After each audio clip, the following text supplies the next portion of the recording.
UP में राज्यसभा की 10 सीटों के लिए 27 फरवरी को मतदान होना है।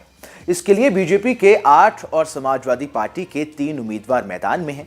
ये चुनाव काफी दिलचस्प होने वाला है।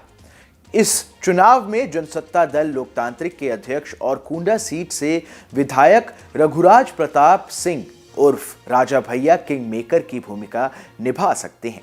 उनके जनसत्ता दल लोकतांत्रिक के 2 विधायक हैं और इनका समर्थन हासिल करने के लिए सपा और भाजपा लगातार प्रयास में हैं। आइए इस वीडियो में आपको समझाते हैं इन चुनावों का गणित और आखिर कैसे राजा भैया बन सकते हैं किंग मेकर। मैं हूं कुंवर शर्मा और आप देख रहे हैं न्यूज नेशन का डिजिटल प्लेटफॉर्म। उत्तर प्रदेश में 10 सीटों के लिए 27 फरवरी को राज्यसभा चुनाव होना है, जिसके लिए 11 उम्मीदवार मैदान में हैं। इस चुनाव में राजा भैया एक किंग मेकर की भूमिका निभा सकते हैं। ये बात समाजवादी पार्टी और बीजेपी दोनों को ही अच्छी तरह पता है, क्योंकि उनके 2 विधायक हैं और वो जिधर भी वोट करेंगे उस पार्टी का ही उम्मीदवार राज्यसभा चुनाव में जीत हासिल करेगा।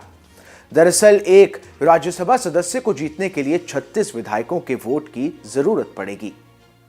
अगर समाजवादी पार्टी की बात करें तो उनके मौजूदा 107 विधायक हैं, उनमें से 2 जेल में हैं। उनकी संख्या फिर 105 रह जाती है। इसके अलावा पल्लवी पटेल ने वोट नहीं देने की बात कही है, तो उनके विधायकों की संख्या घटकर 104 रह गई। अगर इसमें कांग्रेस के 2 विधायक जोड़ लें तो ये संख्या 106 हो जाती है।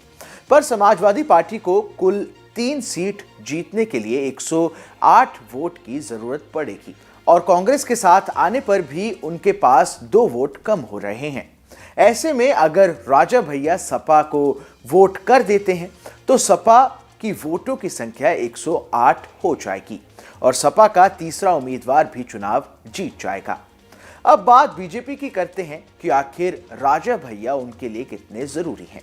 बीजेपी को अपने 8वें उम्मीदवार को जिताने के लिए कुल 288 वोटों की जरूरत पड़ेगी, जबकि उसके पास अपने 252 वोट हैं। अपना दल के 13, निषाद पार्टी के 6, सुभा सपा के 5, जिनमें से 1 जेल में है, और आरएलडी के 9 विधायक हैं।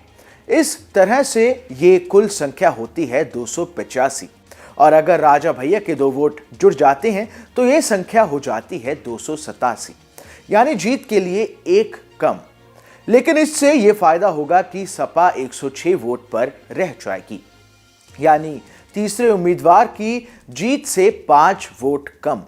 ऐसे में सपा के कुछ विधायक राजा भैया के खास भी हैं और ऐसा माना जाता है कि वो उनके साथ भी आ सकते हैं। इसलिए यूपी की सियासत में इन दिनों राजा भैया एक राजा की तरह नजर आ रहे हैं। आपको ये खबर कैसी लगी हमें कमेंट कर जरूर बताएं। देश दुनिया की तमाम बड़ी खबरों के लिए देखते रहें न्यूज नेशन का डिजिटल प्लेटफॉर्म।